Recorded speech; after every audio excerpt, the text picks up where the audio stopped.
اللہ تبارک و تعالیٰ جل شانہ نے فرمایا کہ والذین هم لفروجہم حافظون، کہ مومن وہ ہیں جو اپنی شہوت کی جگہ پر، اپنے سیکس کی جگہ پر حافظون، اس کو تھامے رکھتے ہیں، یعنی کنٹرول میں رکھتے ہیں.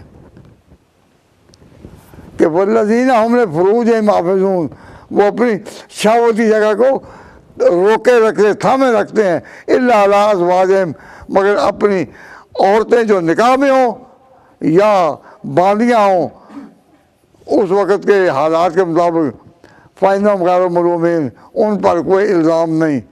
فمن ابتغی وراء ذلک، اس کے بعد کوئی تیسری صورت ڈھونڈے، فاولئک هم العادون، وہاں سے بڑھنے والے ہیں. تو کبھی سوچا تیسری صورت کیا ہے؟ مومنین کو تو حکم ہوا کہ اپنی شرمگاہ کو تھامے رکھیں، لیکن تیسری صورت ہے تو تیسری صورت ہے کیا؟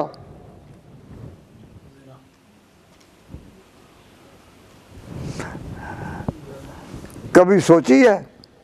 دو باتیں تو سمجھ آ گئیں، نکاح کی اور مل کے یمین باندی کی، یہ تو آ گئی. باندی جو ہے اس میں قید نہیں کتنی باندیاں، نکاح میں قید ہے کہ 4 سے زیادہ نہیں ہو سکتے. تو فرمایا کہ ان کے علاوہ جسے کوئی تیسری بات تلاش کی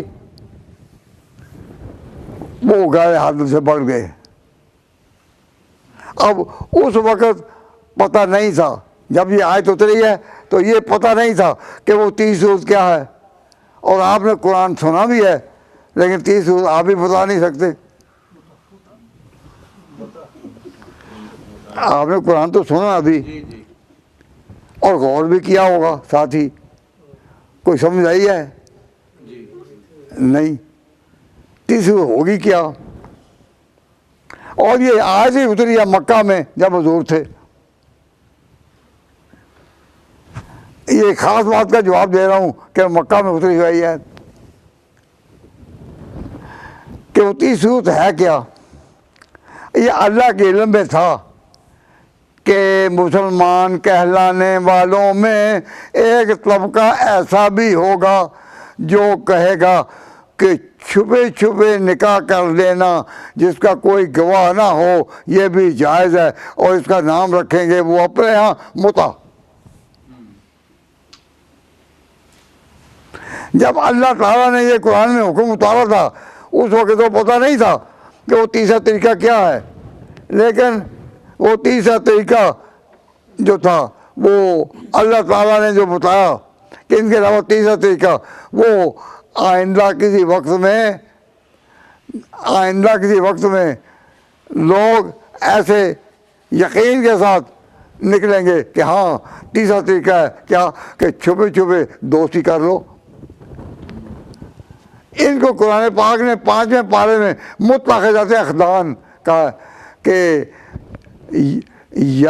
چھپی یاری کرنے والیاں، ایسی عورتیں جو یہ متع کرائیں ان کو کہا متخذات اخدان. 5ویں پارے میں پہلے ہی صفحے پر یہ لفظ ہے ولا متخذات اخدان، کہ چھپی دوستی اور چھپی یاری اور چھپے تعلقات رکھ کر اپنا وقت گزارو. اب یہ ہو سکتا ہے کہ اپنی شرمگاہوں کی حفاظت کرو، مگر بیویاں جائز، باندیاں جائز، اور چھپ چھپ کے کرنا بھی جائز. تو پھر دین کا سارا ہی کمانا نہیں ہو گیا؟ اگر یہ مانا ہو تو پھر سارے دین کا کمانا ہو گیا نا.